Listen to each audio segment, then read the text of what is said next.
Do you want your screenshots to stop looking like this? Do you feel like it's impossible to achieve what the pros are doing in Cyberpunk?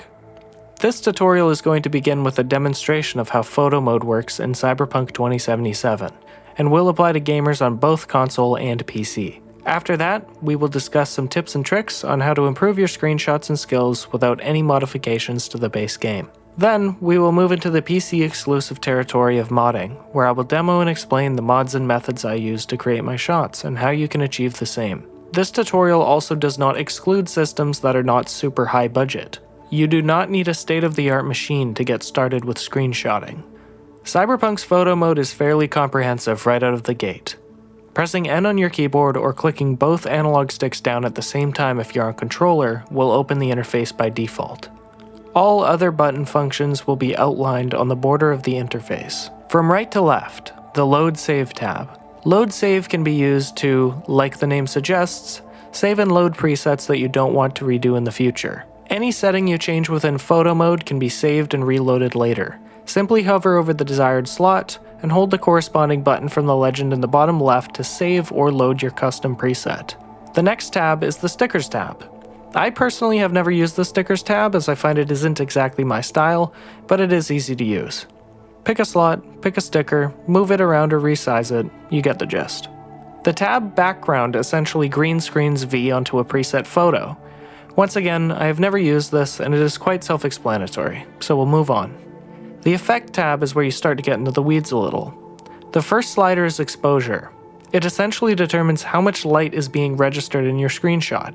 The lower the exposure, the darker the image, the higher, the lighter. Contrast is the juxtaposition of difference, used to intensify the properties within the screenshot. Lowering it all the way has the opposite effect. Highlights refers to the amplification of the areas of the subject receiving the greatest amount of illumination. These areas that are light will become lighter or darker depending on how you move the slider. Vignette determines how intense the dark border is around the photo. This setting can add some real drama to the photo if used correctly. Chromatic aberration simulates the refraction of light into the camera lens, slightly distorting the light at the edges of the screen. Personally, I don't really see much of a difference. Grain just adds a film grain that can look good in certain settings, but I personally rarely use it when I'm looking for a crispy screenshot. Lastly, Effect is a collection of 15 wacky filters that you can mess around with if you want. The Pose tab is where it really starts coming down to your creativity. Character Visible determines if V is going to be visibly present in the screenshot. Category determines whether V is going to be in an idle pose or an action pose. Both are really unique, so don't be afraid to experiment. Pose cycles the poses within the selected category. Pretty simple. In some poses, V will have a weapon out. In most of these poses, a toggle for muzzle flash will be available to give you a more in-action feel. Expression cycles 12 different facial expressions that V can have in your screenshot. I personally felt very underwhelmed with the amount of choices I had to work with in the vanilla game, and I will be discussing what mods I've used to remedy that. Look at Camera is a very simple setting that lets V track and look wherever the camera is. Definitely a great way to get some expressive poses in vanilla. The Rotate, Left Right, Close Far, and Up Down sliders are for the placement of V in 3D space. Place her wherever. The second to last tab, Depth of Field, is one of the most useful tools for achieving a really pro look. Depth of Field essentially determines what part of the photo is in focus. By default, autofocus is on and it pretty much is always going to keep V in focus. If you turn autofocus off, focus distance will be available, and you'll be able to decide exactly what part of the shot is in focus, whether that be V, or a car, or another NPC. Aperture will determine exactly how much of the content of the shot is able to be in focus. A very low aperture will be razor thin and allow your character to really stand out from the background, making the background extremely blurry, while a high aperture will allow most things, if not everything in the shot, to be completely in focus. A high aperture is not ideal for character photography as it can make the image feel flat and uninteresting. The last tab in Camera is where the money is. First up, you have a drone camera, or a first-person perspective. Most of your photos will be taken with the drone as it offers exceptionally more options than the first person. The next tab is Preset. Here you can find angles and camera orientations that are pre-made. Feel free to test them out if you're not quite feeling confident in your own skills yet. Field of view is the real icing on the cake. A wide field of view will allow more content to be captured in the screenshot, while also creating more of a wide 3D effect. While a lower field of view will make the image appear flatter with less content captured, while also majorly improving the look of portraiture or subject photography. The last slider is rotate. This is for if you want to do a Dutch angle or flip the camera upside down for whatever reason. That concludes the crash course of photo mode. Now, I'll give you some tips and tricks to start making progress on your vanilla shots. Number 1.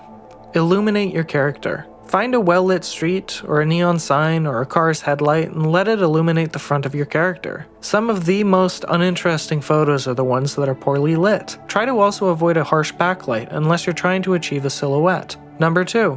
Use all tools available to you. Experiment with what you have. Low field of view, a short aperture, and a focus on V is a great way to get started with portraiture. A high field of view, a tall building, and a huge aperture will give you that night city landscape shot.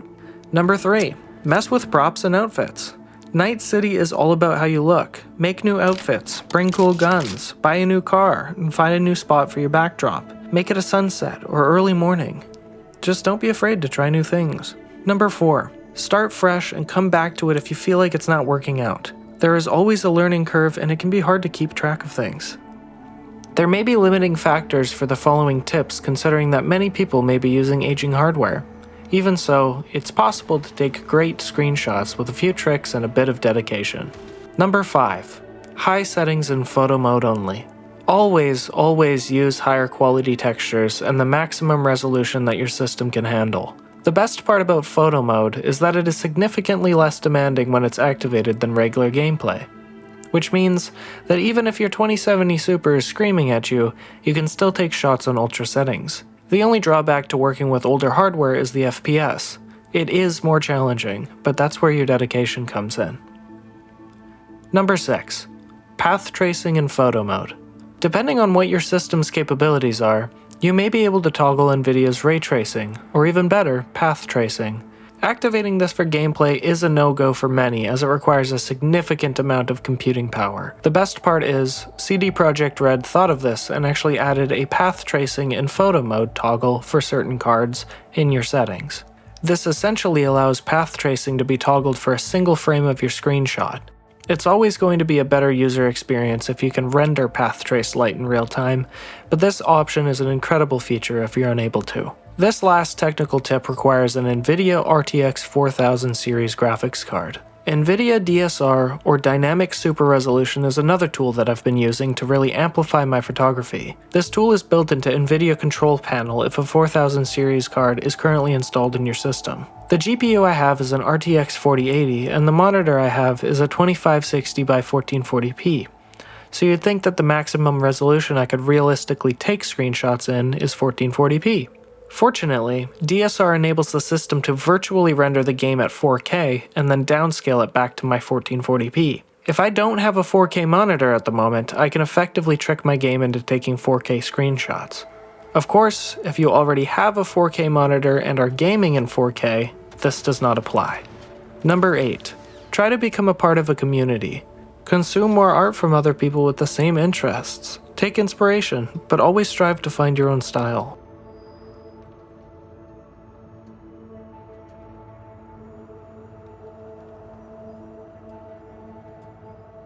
One anecdote before we move on to an example of my vanilla photography is that NVIDIA DLSS sometimes smoothens the photos too much, especially if path tracing in photo mode is enabled. Natively rendering textures versus using DLSS is always going to give you a better outcome. My process for finding a spot and taking photos in Cyberpunk is really kind of unstructured. Just find a place, like here I found the junkyard. And I thought maybe I could do a little set.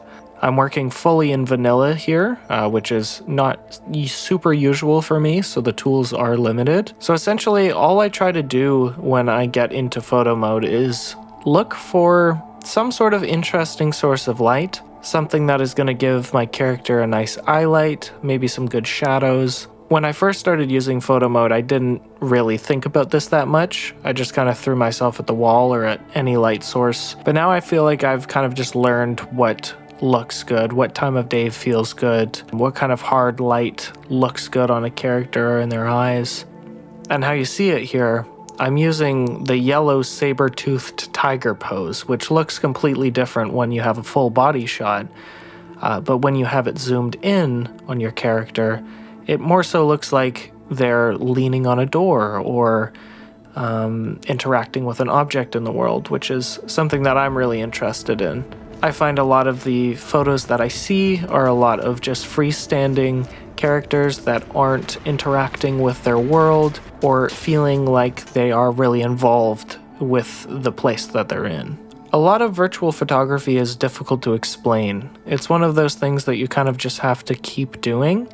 There are a lot of technicalities to photography in general in the real world as well as virtual photography, but the most important thing is just making it look interesting. Avoid severe hard light, avoid overexposure, avoid placing your character in pure shadow without any sort of light or eye light at all.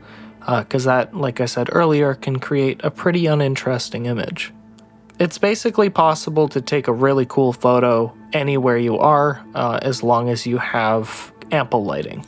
One of my favorite things to do in vanilla is activate look at camera and immediately take a screenshot. Because that split second when your V is about to look at you, their hair moves, their face moves, you get a blurry effect, you get just so much more than if you were just taking a static image. And that's why I end up with a lot of photos like these that I find really interesting and super lifelike. I kind of only purchased this rig to do cyberpunk photography and then move into Unreal Engine. I don't regret it, but you definitely do not have to have a rig like this in order to get these kinds of photos. We'll move on to the modded section of the video. I haven't actually been incorporating mods into my photography for very long. It's maybe been about 2 months of honest effort. Modded Cyberpunk is a whole new level of insane when it comes to virtual photography. Pretty much any mod you can think of exists online. I'll only be going over the set of mods that I'm currently using. Every virtual photographer has a little bit of a different process and style, as well as different mods. Most of the mods I use are centered around improving the photo-taking user experience as a whole. I also use a few mods that upscale the texture quality of my V's body, as well as improve the female V model. I use one of the most well-known mod managers, Vortex, to download and inject my mods via the website, Nexus Mods. This is where you're going to find all the mods that I'll go over. Usage of the mod manager is fairly straightforward. Find a mod you want to use, download the mod with the Vortex download button, as well as any dependencies required to run the mod, and then locate and install the mod from the manager. Also, endorse the mod if you like it. Support the authors. In regards to my mods list, I will only be talking about the main mods and not their dependencies. Dependencies are essentially the building blocks required to run certain mods. In my list, these mods include Cyber Engine Tweaks, Red 4 EXT, Tweak XL, Archive XL, Photo Mode Unlocker 2.0 XL, and Codeware. The first mods I have are 4K complexion and body for female V, as well as some of its add-ons called AvaCore, Better Body 4K, and Micro Details 2.0. I also use VTK FemV Vanilla HD to improve the physical model of V. Unfortunately, some textures in Cyberpunk are horrifying right out of the gate. For example, the feet textures. VTK greatly improves these and all in all makes the character much more visually appealing. The one other mod I use for visuals improves the look of white hair in Cyberpunk. It is called Hair Color Brighter Platinum. Photo Mode Facial Expression Mega Pack drastically improves the amount of expression options you have. It even adds animated facial expressions, which are amazing for getting a really lively feeling out of your photos. I also use Zwei Custom Pose Packs core along with its fashion set to add a whole new section to the available poses. That's basically all the mods I use, except for one, which I left out for a reason. That mod is Appearance Menu Mod, or AMM. AMM is the ultimate lifesaver for creatives in Cyberpunk 2077. It essentially adds a secondary menu to the game that allows you to spawn props, lights, cameras, NPCs, cars, as well as drastically improve the options found within photo mode. This, however, will not be a full in-depth breakdown of the mod, but I will show you all the features that I use to step up my game for screenshotting. The core components that I use regularly are found within the Spawn, Decor, Tools, and Directors tabs, though I will touch on some other things. Decor will allow you to spawn any prop found within the game. With this tool, it's easy to add context clues to a photo to sell exactly what you're going for. Say you want to add a toppled whiskey bottle, or a pillow. Well, you can do that, and the Open Target Tools button within the Tools tab allows you to fully manipulate the objects in 3D space. This also works if you want to spawn a generic NPC, or Hideo Kojima, or even a copy of yourself. Decor contains a tab called Ambient Lights that is perfect for lighting up an area that is usually dark, or adding that perfect eye light to add some depth to the photo. This photo contained about 6 artificially placed ambient lights to make it really pop. Briefly, poses allow you to target an individual NPC and animate them in any of the game's animations. Take Delamain here for example. I know, it's shocking to see him like this, but let's just forget about it. The Director tab allows you to spawn free-floating cameras that can be used in place of photo mode. Instead of being locked in one position while everything is frozen around you, like how it is in vanilla photo mode, Night City remains lively. The only downside to this function is that your own V will look like someone is actually wearing their skin, which is less than optimal. The way I get around that is actually spawning a copy of her and using that as the subject of the photographs. With this method, you can make a whole scene if you want. The Tools tab is where I spend most of my time. At the top, you will always have the Open Target Tools toggle available. Just below that are some general actions that are fairly self-explanatory. Teleport actions allow you to teleport to any location on the list. Time actions allow you to manipulate the time of day, as well as the progression of time itself. You can also slow down time, or freeze it entirely. V actions is another set of general tools that are also quite self-explanatory. Here's where the photo mode comes in. Opening photo mode, and then the appearance menu mod toggled with the tilde key, opens a new context menu that allows delicate manipulation of V's head position and focus. Make sure to select Target V within this menu to manipulate that model specifically. All, head only, and eyes only produces quite different effects. All specifically acts like the original toggle in photo mode, making V track the camera with her chest, head, and eyes. The other options are simple enough to understand. In order for this to toggle correctly, the vanilla photo mode menu needs to be opened with tab, and look at camera must be toggled on and off for this action to take effect. I know this is probably a lot, but the more you practice, the more it'll click. That about does it for my main usages of AMM. The last tool before we move on to the modded demo is the Reshade.me post-processing injector. Reshade is a new tool for me, so I don't have the most in-depth knowledge of it, but it does contain 2 tools that I find extremely useful in terms of depth of field and taking the final shot. After opening the file you downloaded from the website, you will select your Cyberpunk install, press Next on the preset option, and then select which post-processing.fx files you would like to inject. I selected Otis FX to get the Cinematic Depth of Field tool, and Cobra FX to get the Real Long Exposure tool. After that is all complete, once you open your game, you will be met with an overlay in the top left. Pressing Home on your keyboard, or FN plus K if you don't have that button, will open the Reshade menu.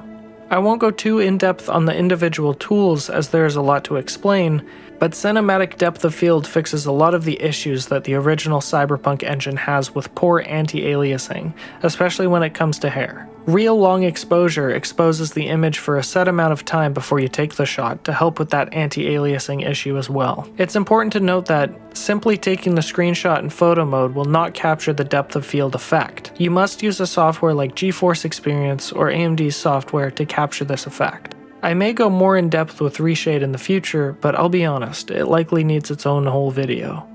For now, let's just move into the final section of this video, a demo of my modded Cyberpunk photo process. A lot of my process, whether it's in vanilla or modded Cyberpunk, is just winging it a little bit. I usually just scroll through here and try and find a place that seems interesting. I landed on the Grand Imperial Plaza Mall in Pacifica, as it's got a lot of interesting lighting and cool places to take photos. So once I've scouted out a place that I actually want to take a photo, I generally move into making an outfit. I've pretty much exhausted all the preset outfits that I made at the beginning of my Cyberpunk run, so we're going to experiment with something a little different this time. None of the outfits that I actually use are at all modded. A lot of this is stuff you can find in the base game as well as in the Phantom Liberty DLC. So like I said in the earlier parts of the video, using props and using weapons, anything you can really find, light fixtures, things like that, it's always going to bring a little bit more of a pop to your photos. I generally like to add a car. This is my favorite one, the Outlaw. Even if it is an inside location, you can still get a car in here if you have this mod installed. So to start, we want to look for a pose. Something that fits the setting, something that maybe complements the car, and placing V somewhere where the lighting accentuates her rather than overexposing her, or something like that.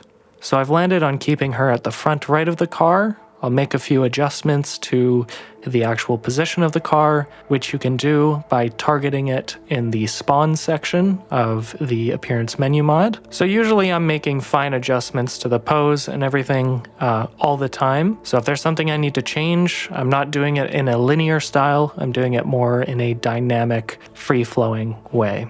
A lot of the styling and positioning usually comes down to just my personal preference. It's just more of an eye that you develop as you keep working on your photography. So now that I've got V kind of in a position that I like, I'm going to start moving on to the lighting section of my photography. So as you can see, the yellow lights are kind of overwhelming. They're really taking the platinum hair that my V has to a brassy yellow color, and I don't want that. So what I'm going to do is take these lights that I've spawned from the decor section of AMM and place them in a position that really complements her hair. Point lights are difficult to pinpoint sometimes, so what you need to do is reset the light to player, which is on the target tools. And also in the middle of target tools, you can turn on that 3-axis visualizer to make it a little bit easier to find where your point light is.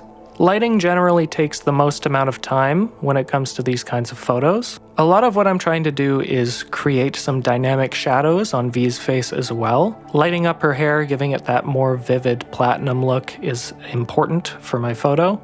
And I really want to find some sort of eye light for her, something that gives the character a lot of life. Currently from the tools section in AMM, I'm using the eyes only tracking option. I'm also using a pose from Zwei's photo pack, the fashion pack. I'm essentially employing a lot of what I was using in my vanilla demo with the lower field of view, and I will be moving on to the depth of field, but that comes later.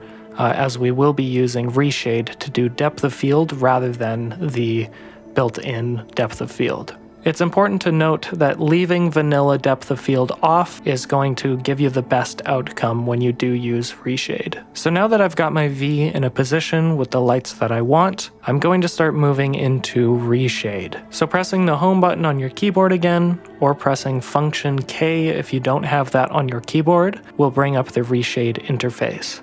I believe I switched between cinematic depth of field and quint depth of field, just because both work really well, but some are just better in some settings, and they're essentially the same kind of thing. These tools just require a lot of messing about, so I'm not going to get into every single value that is going on here. A lot of it has a built-in autofocus feature, so you don't usually have to mess around with a lot of stuff unless you're trying to get some sort of specific bokeh effect.